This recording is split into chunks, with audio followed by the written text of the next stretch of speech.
Hello everyone, मी आहे रेश्मा जाधव।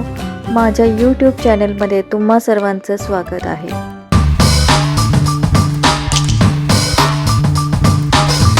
काकांच्या घरी निघालो आहोत आम्ही भाऊबीजेसाठी।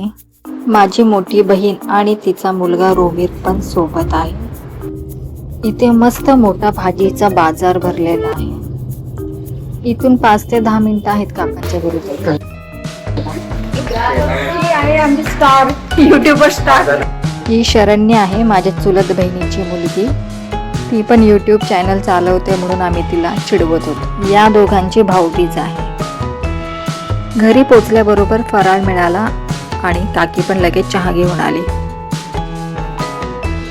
चहा फराळ खात मस्त गप्पा मारत होतो। खूप वेळ गप्पा मारल्या। काका काकींना भेटलो की लहानपणीच्या गोष्टी निघतात आणि खूप छान वाटतं। फराळ करून झाल्यानंतर काकी दिवाळीचं डेकोरेशन बघायला घेऊन गेली।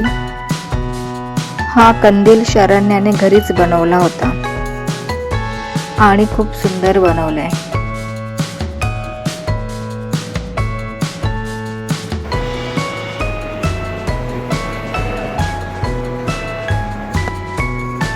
मस्त डोंगर पण आहे। हे जे कपाट आहे मी लहान असताना काकांनी घेतलं होतं। त्या कपाटावर माझं नाव पण आहे। मला वाटतं 35 वर्ष जुनं तरी कपाट असेल हे। आणि हा आहे त्यांचा किचन। या सगळ्यामध्ये भाऊबीज करायला तर विसरलो।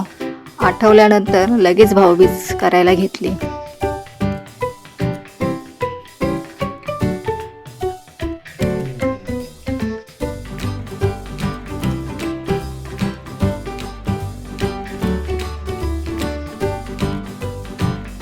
शरण्य पाया पडायला विसरली होती, तिला आठवण करून दिली। मोठा भाऊ आहे तर पाया पड। भाऊबीज झाल्यानंतर जेवलो पण त्याची शूटिंग नाही केली आणि आता घरी जायची वेळ झाली। सगळ्यांना बाय बाय करून निघालो। फ्रेंड्स, हा व्हिडिओ तुम्हाला आवडला असेल तर नक्कीच लाईक आणि शेअर करा आणि माझा चॅनल रेश शर्मित व्लॉग्सला सबस्क्राईब करा।